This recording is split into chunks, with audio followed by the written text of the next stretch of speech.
ヤン・チェシーさん、当時28歳。爆心地から 3.7 キロの大津町の路上で被爆しました。ベートーベンの運命交響曲、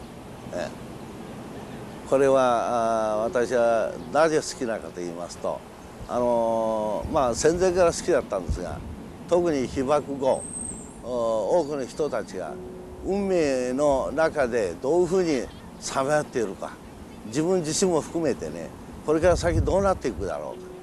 うか、そういう運命をね考えますと、非常に力強い爆音になった音楽だと思いますね。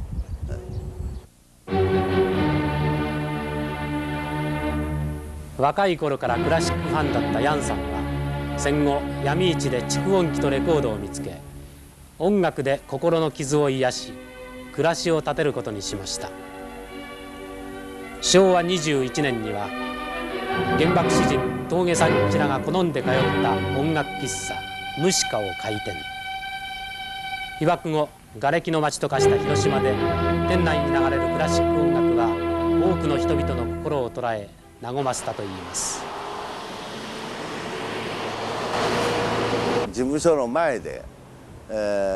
ょうど何ていうんですか、電気がショートしたように、強烈な光が出まして、これは工場がどっかショートしたにしては大きいがと思ったのが、後からドーンっていう大きい音とともに自分の体が吹っ飛んでしまったんですね。でちょうど工作所の事務所の前、鉄板が大きいのがありましたが、その根元へ転んでいったわけですね、私が。で鉄板の頭へ当たっとればもう即死同然になっとったんですが、根元へ行ったもんですから力が食ってなかったわけですね。で腰を非常に打ちまして、失神状態でなんか23時ぐらい寝とったんじゃないかというぐらい、目が覚めた時は「おいどうか」いうことで、助けられた。それで早速外見たとこはもうシーンと真空状態で、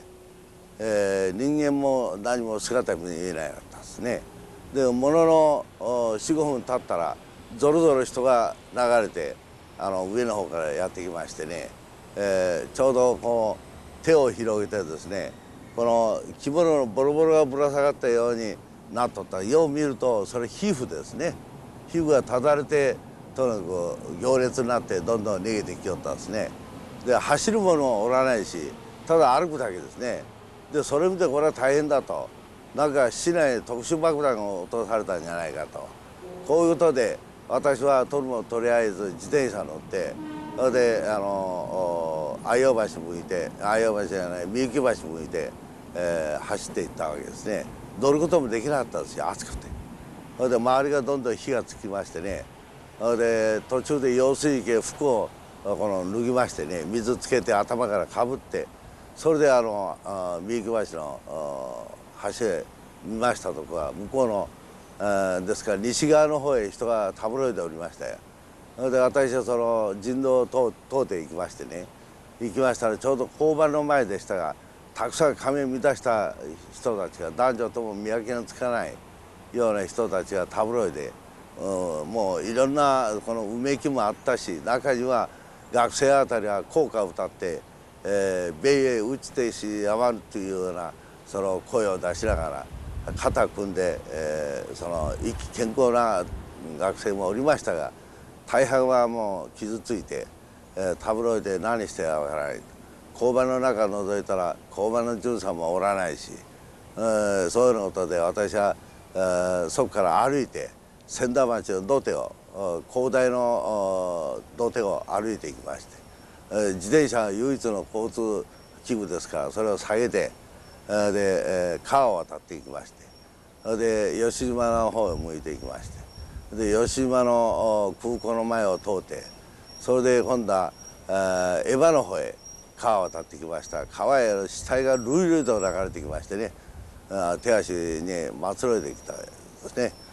で我が家に帰ってみますと、西観音町が住まいですから、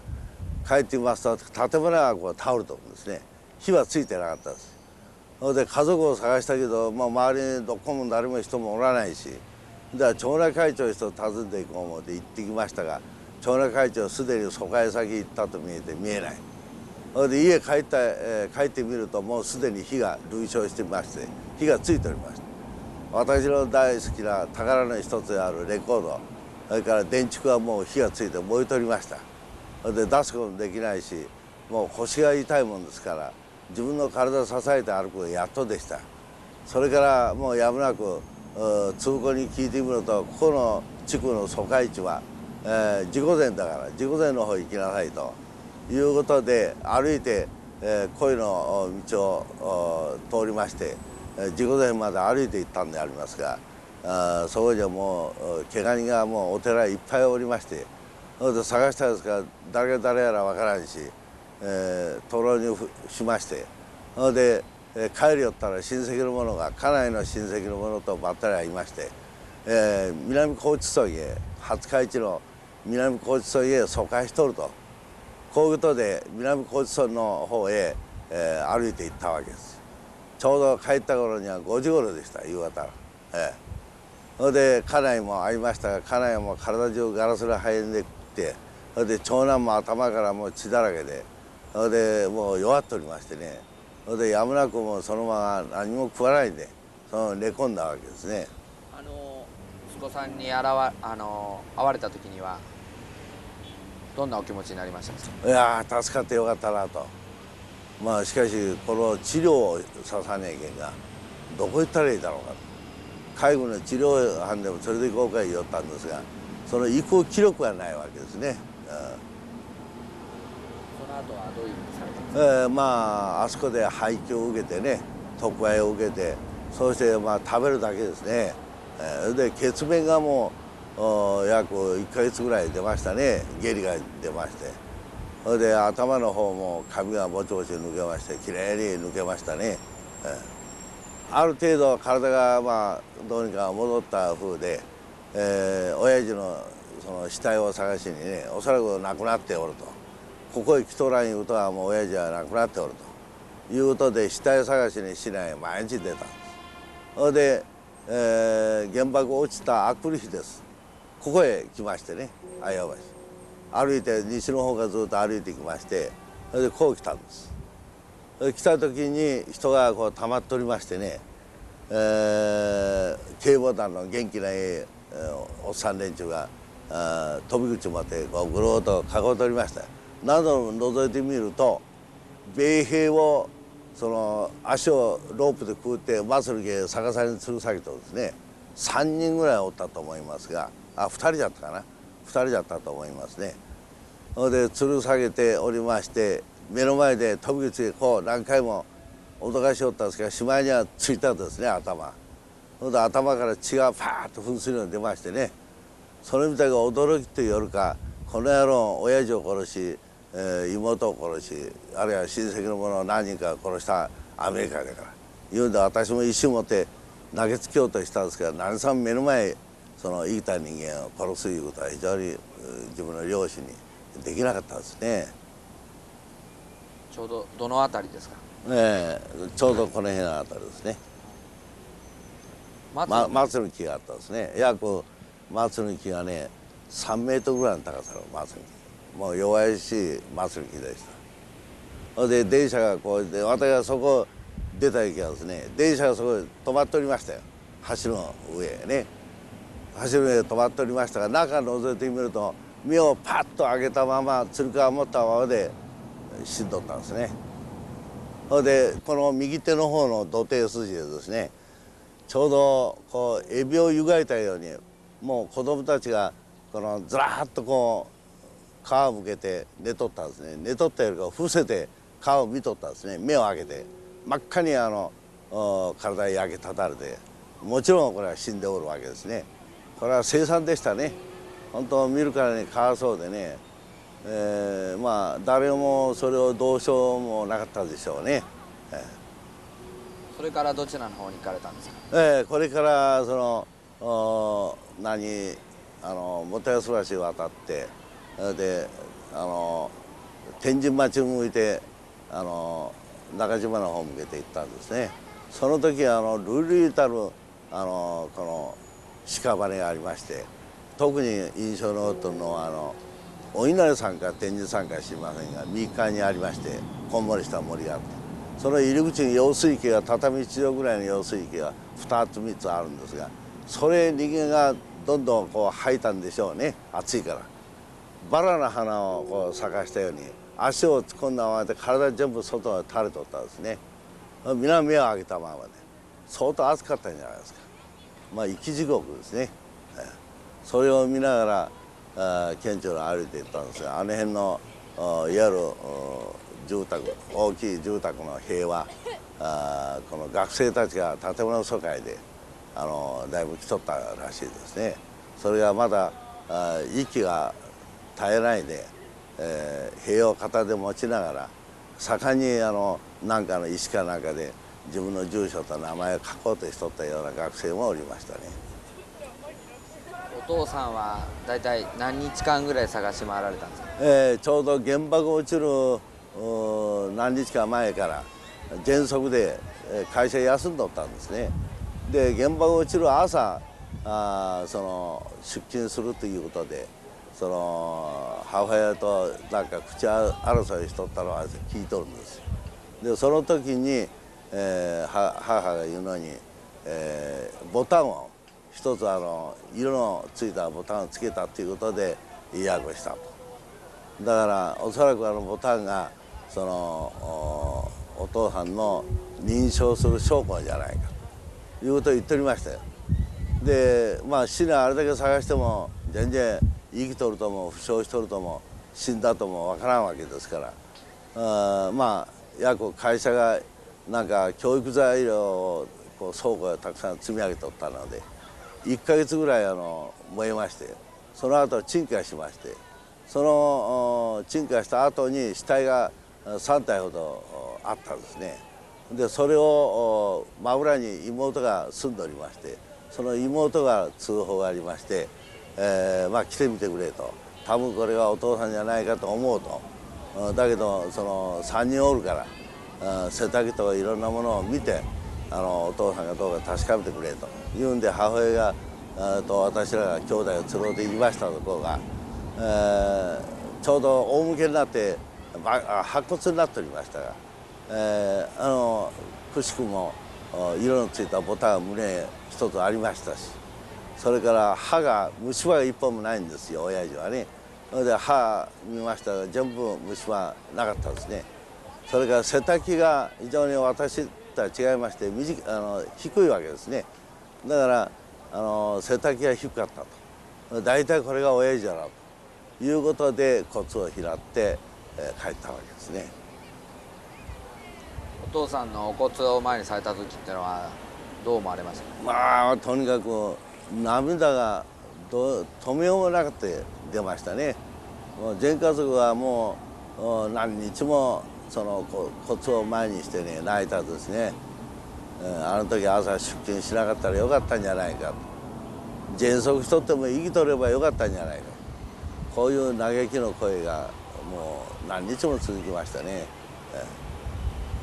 戦争というものは人類滅亡さすものであると。戦いは一切戦争に持っていかないように、今の子供のうちしっかり戦争に対する恐怖というものをしっかり受け継いでやってほしいと思いますね。今盛んに平和教育やっておりますが、平和というのは誰しも望むことであります。ですがその平和を作る元である人間の思考力というものが人類の戦いによって勝利を得たって何もならないということをね知らしめる必要があるんじゃないか。勝っても負けてもこの戦争というものは人類を滅亡させるようなことですから、日本がいい例ですよ。戦争に負けて途端の苦しみを戦後味わった経験がありますので、実際戦争というものは嫌なもんですね。もしヤンさんの前にたくさんの子供たちがおられたら、どんなふうに話しかけられますか？私は子供3人おりますが、これにはもう常に人と争いをやっちゃいけないと。もし言い分があったら理論によって相手と対話すべきじゃない。だから理解力をお互いにね得るためにはその努力が必要である。だから日本も単に戦争にかける込まなくてもう少し国際的にねやはり対話しておったならば戦争いうものはありえなかったんじゃないか。まあ戦いというものはその立ち上がりは非常に痛快でありますが、戦争の過程においては国民があらゆる面で苦労しますからね。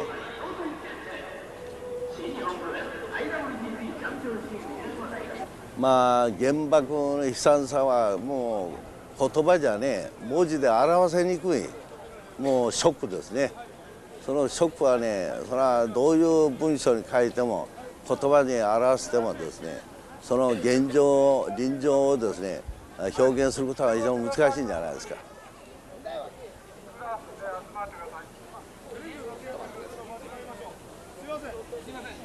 この原爆が落ちた時はね確か人の心はね純でしたよ。非常に人を愛するということが純でしたね。ところがだんだんこう世の中安定してきますといわゆる物欲に人間溺れていきましてねなかなか精神面があの当時の純粋なものは得難いですね。まあいい例がこのなんですあそこの本川のへりに本川橋の根元にですね韓国人の慰霊碑がありますがこれも私は当初からあそこを建てるということを反対したんです。共に平和を祈るということで平和公園だけ入れてもらいたいこういうことを歴代の市長に訴えたんでありますが配慮する考慮するいうだけではっきりいまだにその答えが出ないということは私は非常にこれは共に戦争によって傷ついた国民がいわゆる川の向こうへ慰霊碑を建てることは何か差別感を感じますね。これは一つ歴代の市長が成し得なかったことを現代市長はやってもらいたいですね。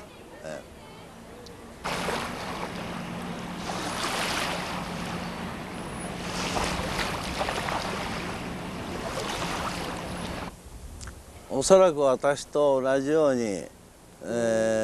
その当時の話を繰り返していってもしょうがないんじゃないか。しかもそのお互いに生きてよかったなということで